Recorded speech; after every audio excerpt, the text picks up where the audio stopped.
I think it's a big thing to gain trust with people if they can actually see your face and hear you talk in situations like this on a Twitter space or in a Discord. I think it gives people a little more of a peace of mind that you're doing the right thing. Welcome to the My Future Business Show, where we get you in front of your best audience and keep you there.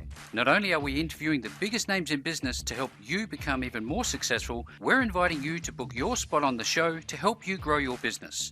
So at the end of the call, make sure you fill in the interview application form at myfuturebusiness.com/interviews. Welcome to the My Future Business Show. My name's Rick Nuske. I'm your host. Again, it's wonderful to have you here. For without you, this show just isn't as special as what it is. And talking about special on today's call, I'm with the wonderful Scott Kapun. Welcome to the show. Thank you, man. I appreciate you having me, man. Yeah, absolutely. Oh, look, I'm well. I've got 2 feet and a heartbeat. I can't complain. Nobody would listen anyway. Now, you and I, we're going to... usually the general consensus, man. Yeah, absolutely. Look, I fly alone.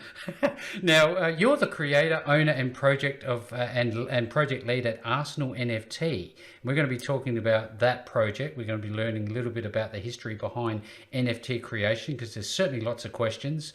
We're going to look at DAO communities and how you can benefit from the Arsenal NFT passive income ecosystem. But before we do any of that, Scott, it's customary for us to learn a little bit more about you. So where are you calling in from today? I'm actually in Pennsylvania, in Allentown. Fantastic. On the East Coast, USA. Yeah, wonderful. So has that been home for a long time, or? All my life. All your life. What do you love about the place? Is there any landmarks? What keeps you there? I don't know. I guess depending on where you live, dude, everything's within, a voice shot of whatever you want to do. There's lots of places to eat, lots of places to go, lots of things to see. We're pretty close to Jersey, so the shore isn't too far away if you want to go to the beach. Yes, fantastic. It's like maybe an hour and a half, 2 hours. So I feel we're in pretty close proximity to a lot of cool things. Especially internet infrastructure would be very important for your line of work. I'm pretty sure about that. Now, what do you like to do in your pastime? Do you have much time to spend doing, more social things? Well, I'm a tech guy. I've been a tech guy probably for the last, as long as I can remember. Forever. Maybe 15, 20 years. And I've been a network engineer for about 10 right now. Mm-hmm. And it just seemed like the natural evolution, me being a tech guy, to get into crypto. And once I got in, I never left. I stayed there. I just think it's the coolest thing. I think it offers a lot of possibilities for a lot of people.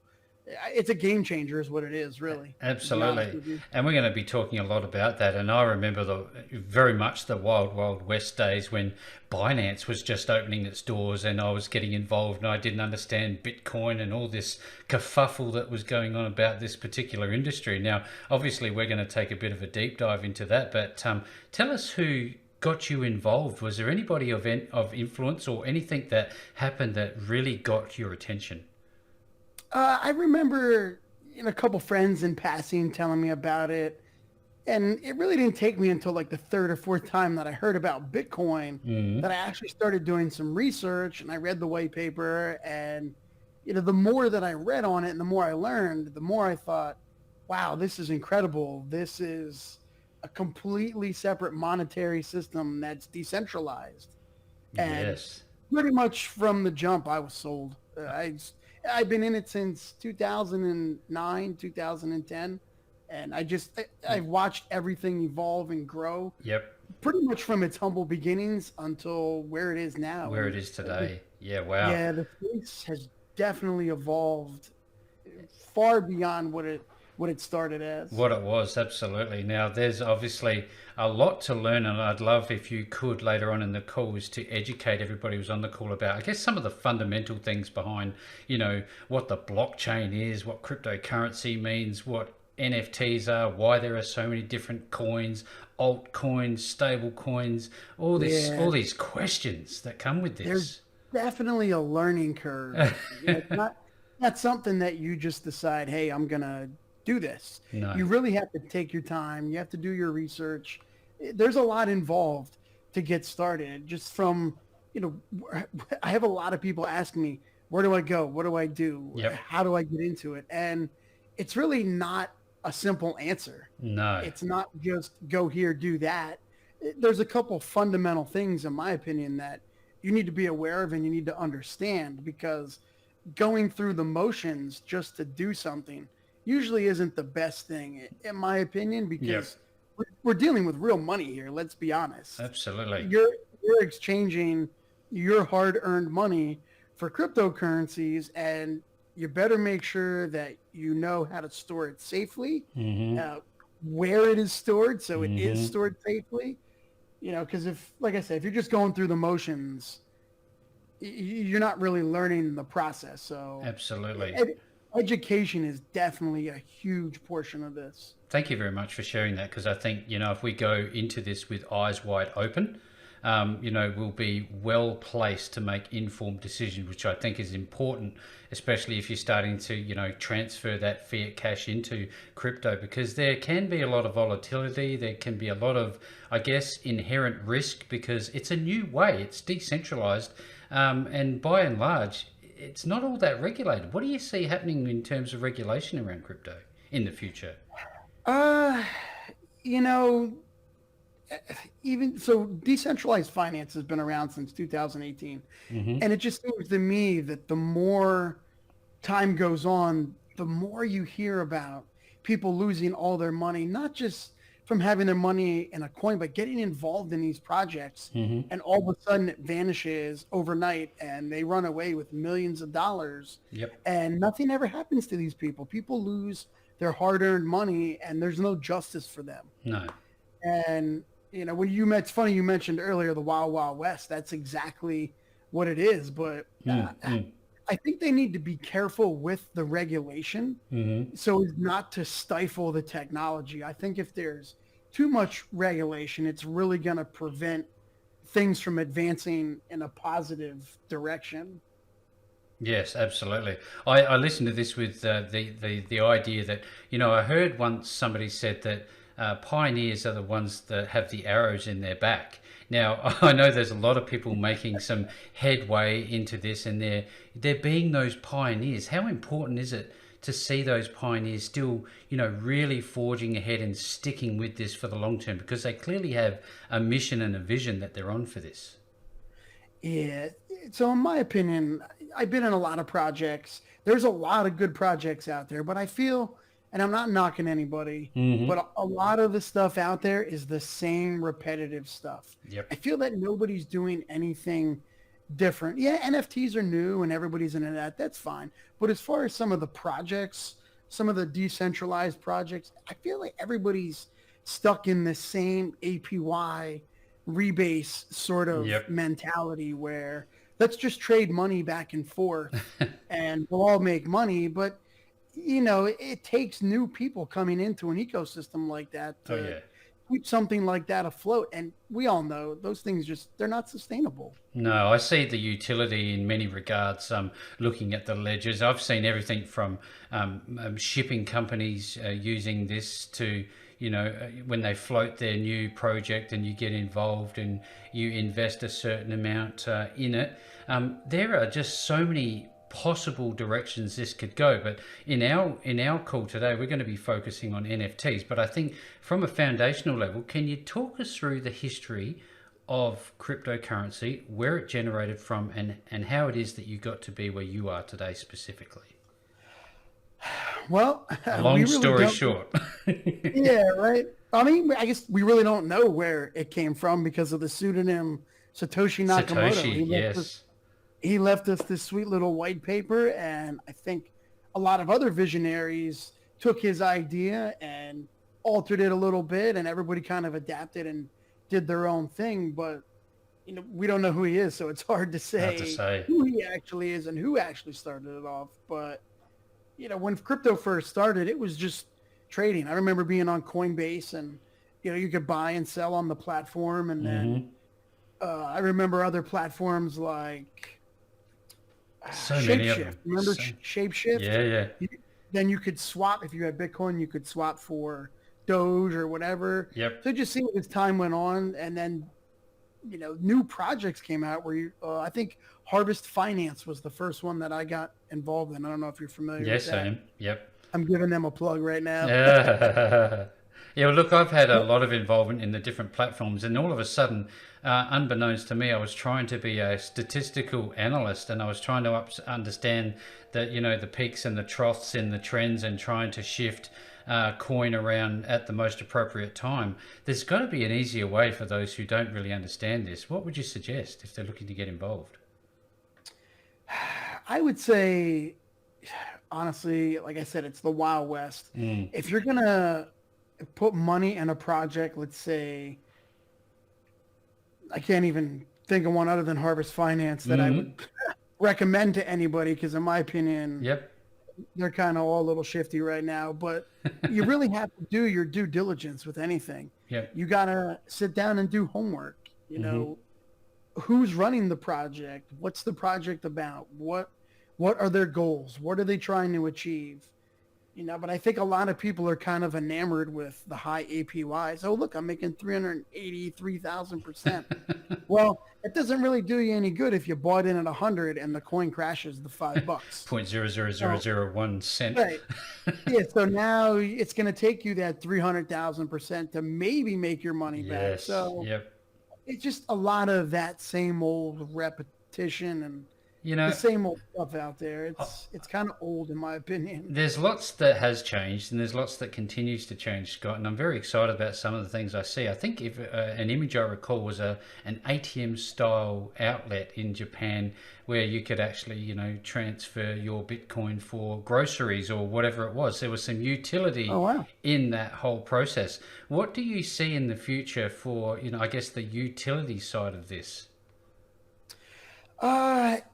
For utility, I guess it depends on the blockchain. I think right now, from the way I see it, not so much my generation, Generation X, but I think Generation Z and millennials, I Mm. think Bitcoin is more of a store of value to them. Yep.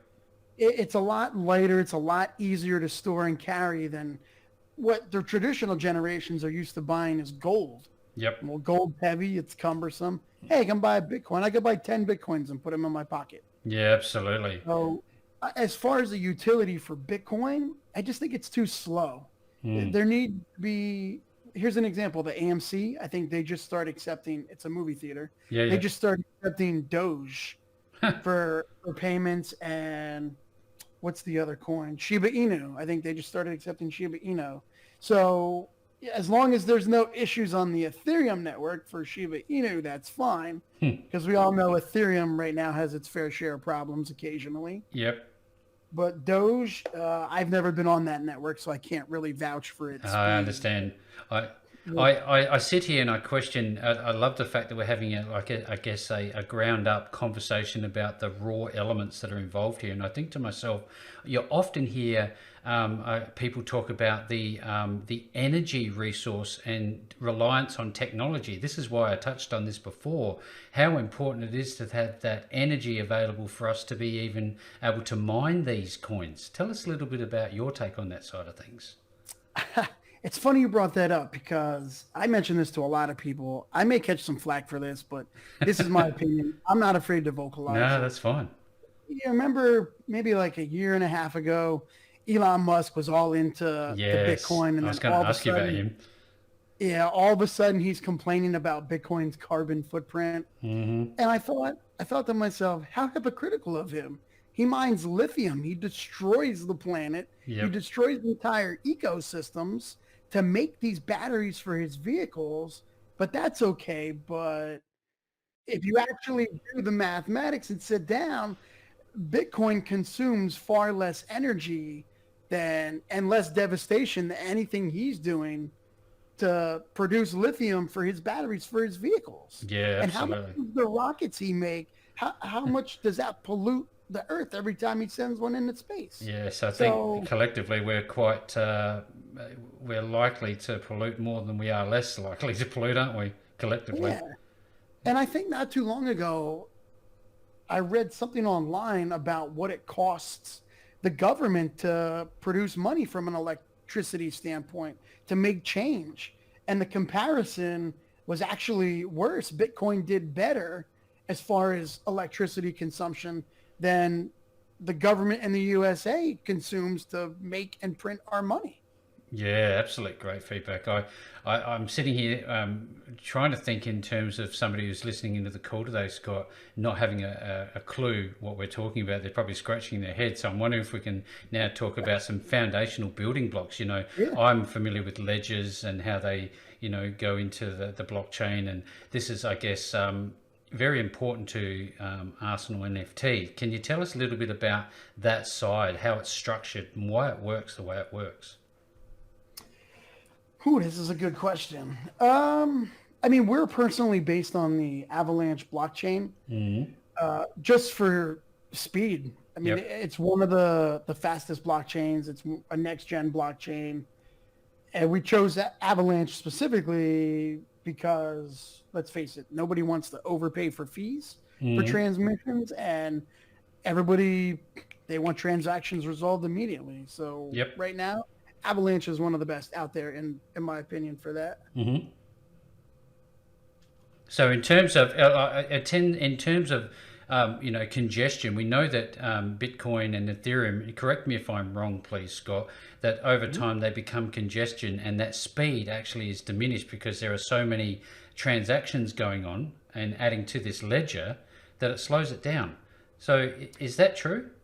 So here's generally what happens. As long as the less traffic that's on the network, the less you're going to pay in fees. Yep. So think about it like this. This is an easy analogy that I usually tell people when they ask me stuff like this.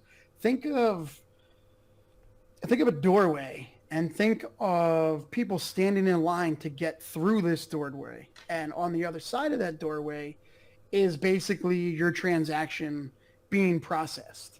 So if you have 50 people standing in line versus 20 people standing in line, that cost of entry is going to be cheaper. Now, you can set custom fees. So if you're the guy in the back and you're waiting, and the guy in the front, he paid $20. Hey, I'll give you 50. You jump to the front of the line and you get your transaction approved before anybody else. Yes, right. Thank you. I know that there are a lot of times, because it's decentralized, there's a lot of hidden people.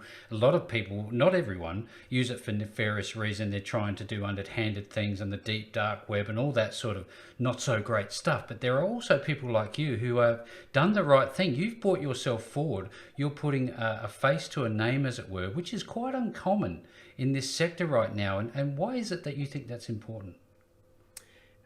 I think it's like anything. You go into any place of business, you might go into like a Walmart or something. You don't see the owner, but you see people. And there's a lot of mom and pop stores you go into, and you know who the owners are. I think it's a big thing to gain trust with people if they can actually see your face and hear you talk and have a chance to speak to you, maybe not one-on-one, but in situations like this on a Twitter space or in a Discord.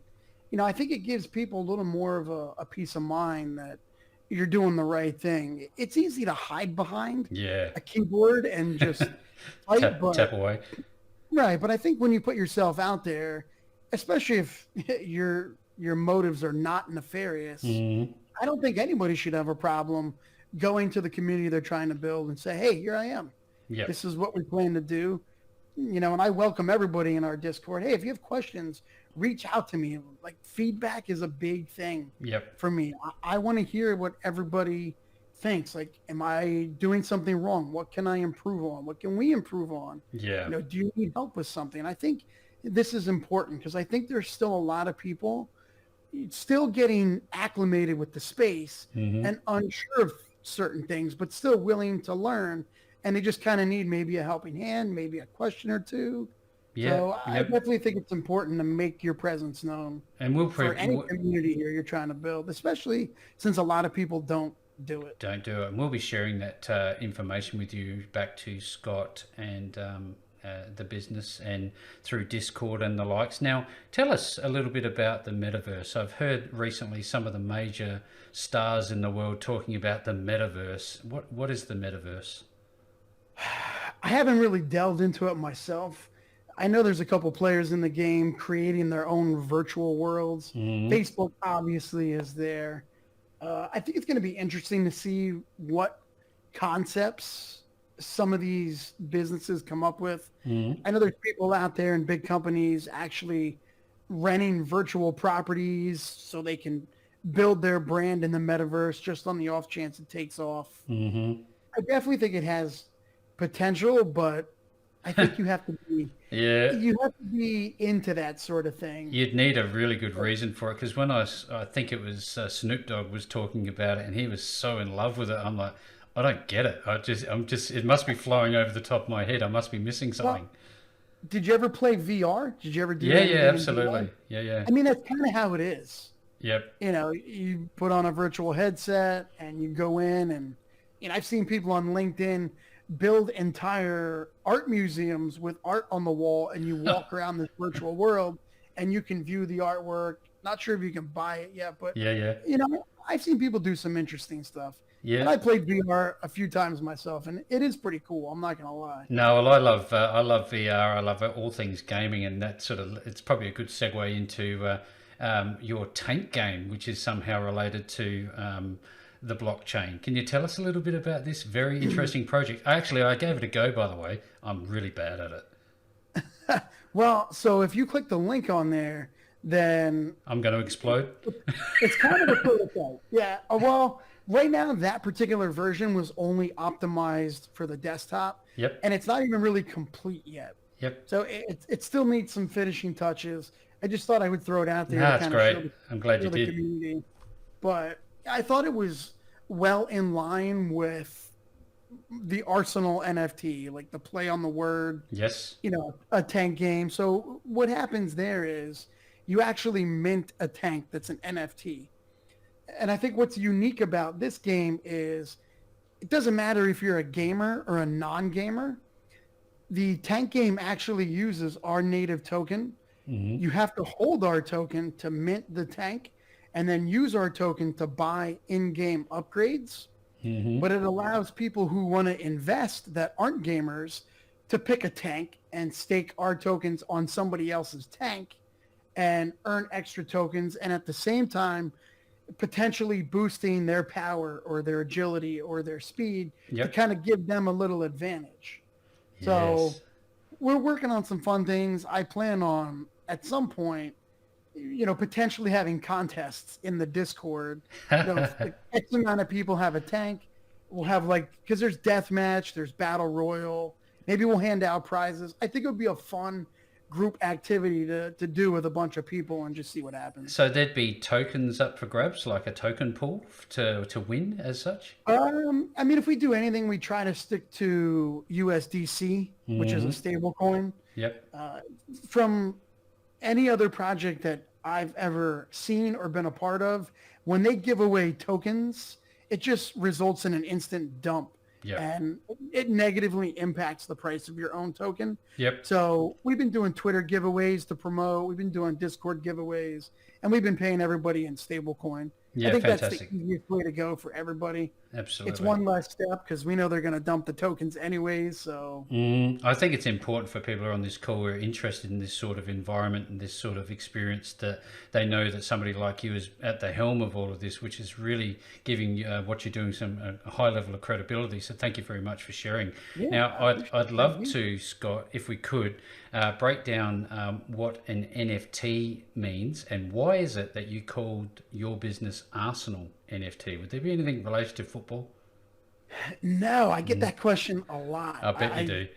So many people have asked me that. That's like one of the first questions I ever get.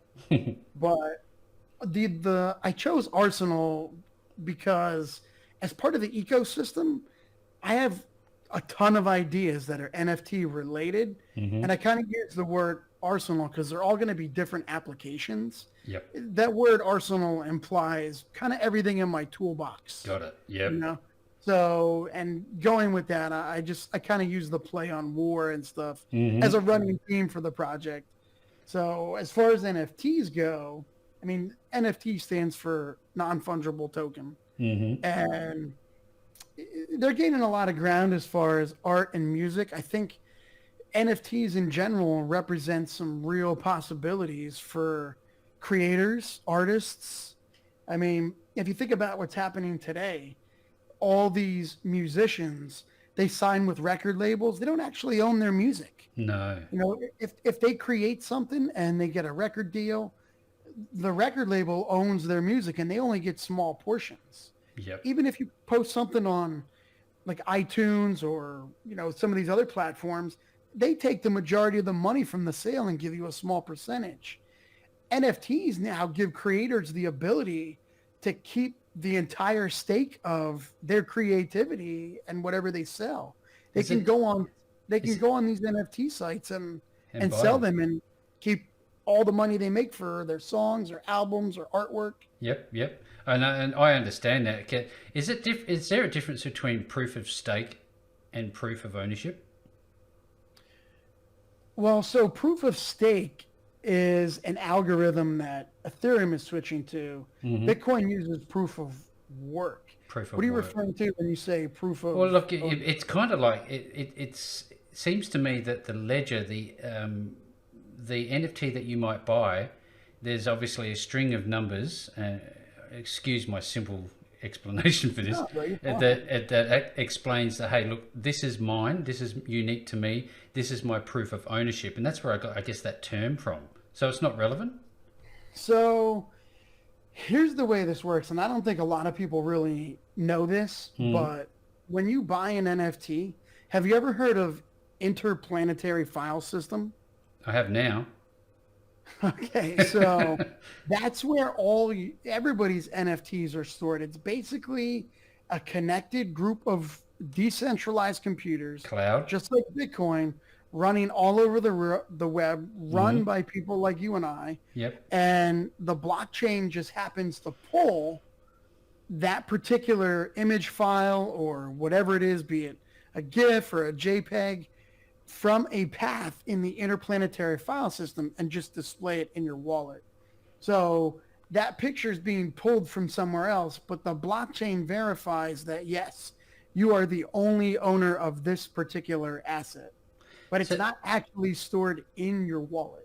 I see a lot of NFTs obviously relating to artwork at the moment. I've gone and looked at some, and some is quite spectacular. I thought, well, why wouldn't I just right-click Save As and keep myself a copy? There's that part. And I've seen the likes, again, like Logan Paul. He's got a car that was worth $20,000 or something crazy in fiat currency. How is this even possible? Why are people going down this path, do you think? It's a good question. I think art's a very subjective thing. And I think you've heard the old adage, one man's trash is another man's treasure. Yes, I have. So, you could look at something and say, hey, you know what? That's just a horse.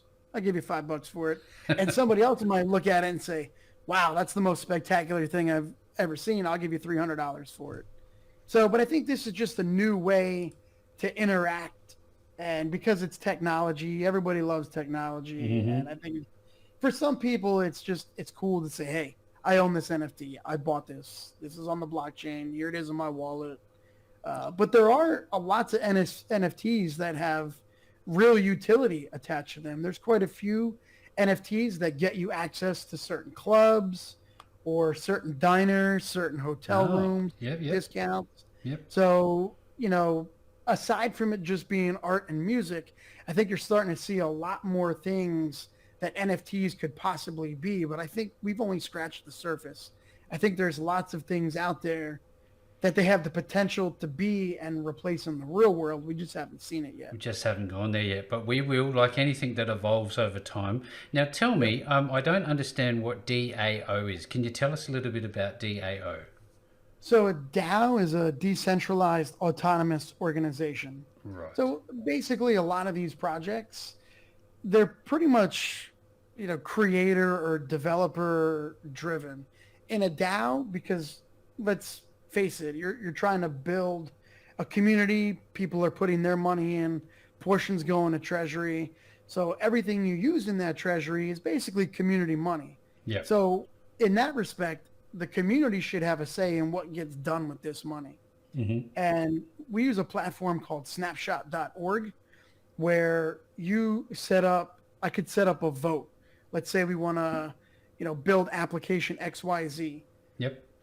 We go to the snapshot.org page and you vote with your ANFT tokens. Mm-hmm. Hey, do you want to do this or do you not want to do this? And then people will vote yes or people will vote no.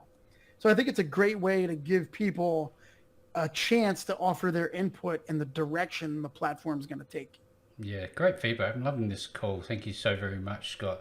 I'd love Appreciate you to. having me, man. Yeah, absolutely. I'd love to talk a little bit about, again, going back to, I guess, the basics for everybody, because I think if we can give them a full package, they'll look on this video in the future and go, I think there's some information there that could really help me. So explain to me how it is that Arsenal NFT work with what is referred to as a wallet. What is a wallet and why is it important?